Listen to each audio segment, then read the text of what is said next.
So Shakur Stevenson and Gervonta Tank Davis, guys, please let me know why should these two not be fighting each other right now? Don't they see the hype that is, you know, going crazy? The boxing world's going, you know, insane. They're going ludicrous over Ryan Garcia and Devin Haney being finalized for April 12th in Las Vegas, Nevada. That's a big fight at 140 pounds.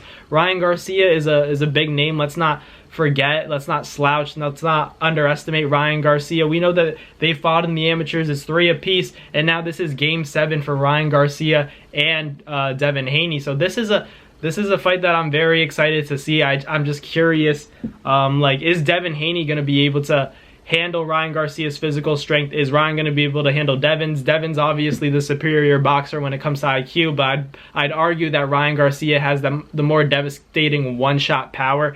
But hey, big fight for the sport of boxing. That's a great fight. But I'm just curious, you know, if these two are busy, if these two are going at it with each other, they're about to head into a 8-9 week training camp, whatever the case may be, why not, you know, make Shakur and Tank happen? I know that's a difficult fight because Shakur is still technically, you know, he's figuring out everything with ESPN Top Rank, but Tank's obviously going to be fighting on Prime in his return. It sounds like he might get that Frank Martin fight. Well, I'm not mad at that either. That's basically a similar, you know, not similar opponent to Shakur Stevenson, but like Shakur was supposed to fight Frank Martin at one point, but then, you know, that fell through. Frank declined the offer. So now if Frank and Tank fight, like, if that fight happens, I'm not mad at it, but also Shakur and Tank have to fight after that. I don't see what else is going on. If, you know, Lomachenko and Kambosos fight, and then let's say Loma wins, which I expect him to do, you know, there's no other fighter for him to fight except for Shakur unless he retires after that. If Loma retires after Kambosos, you know, he was really ducking Shakur, in my opinion. I think he's a great fighter. I've met Lomachenko.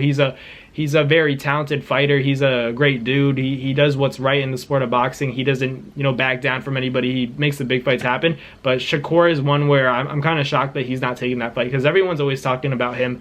And I'm surprised Loma doesn't, you know, entertain that fight. But hey, you know, he's his own boss. He's his own business, you know, advisor, everything like that. But Shakur and Tank, like, you got to see Devin Haney, all the hype that Ryan Garcia and Devin are getting for making that fight happen. Don't you guys, like, want your own piece of that? And I think that all of these guys, these 4 names, plus throw Teofimo in there, they need to start fighting each other eventually. I know Shakur and Tank are at 35, but, you know, eventually they're gonna move up to 40. You know, will Haney and Garcia and Teofimo be at 47 by then? Maybe, but, like, they gotta make these fights happen. They have to all fight each other. Like, you know, I think Tank can handle it. I think Tank can go up to 140. The power is gonna carry it. But I understand the aspect of, you know, his advisors. It's a business decision. Why would you have a guy that walks around maybe, you know, 165, you know, come down? He's a short 135 pounder. Not really short, but like,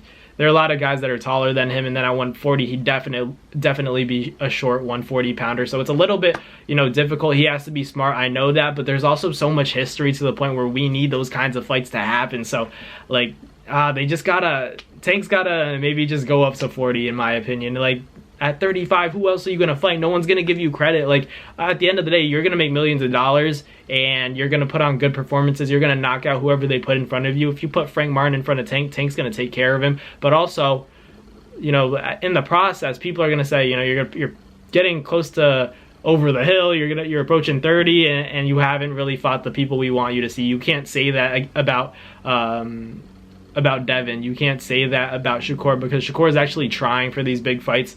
You know, he made Tank and Ryan made that fight happen. You know, you could give credit for Tank, give credit to Tank for making the Ryan fight happen, which I do. It's just like in terms of, you know, the opposition, I think that they really need to get in the mix. Shakur, Devin, Tank, Ryan Garcia, if you want to throw him in there, because whatever he lacks in the boxing ring, he makes up for being a draw. You know, he brings the followers, so it kind of accounts for it and makes up for his lack of skill in comparison to these top elite guys. But I still think he can compete. You know, it's just he's the last of the bunch, in my opinion. But you could throw Tio in there as well. All big fights. But I just think Tank and Shakur is such a good fight. You know, they have history.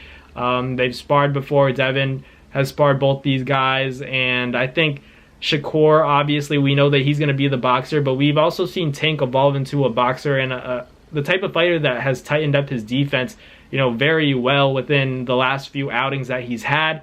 But, it's inactivity where we need to see him back in the ring soon and against a credible opponent, in my opinion. But I think Tank's going to take care of that. I just think that Shakur and Tank got to get it on because, sooner or later these fights are, not going to be cared about as much. Right now, these fights are hot. So Shakur, Stevenson, and Tank, let me know in the comments, what do you guys think? Should this fight be happening now? Because I personally believe so. But let me know in the comments what you guys think. Thank you guys for watching. Like, comment, and subscribe. And I'll catch you guys next time. Peace. That's going to do it for another Fight Media video, guys. Thank you guys so much for watching. It's been your boy, Matt Nabong, with another video. Hope you guys enjoyed it all. Thank you guys for the constant support. Salute to y'all always. It's been your boy.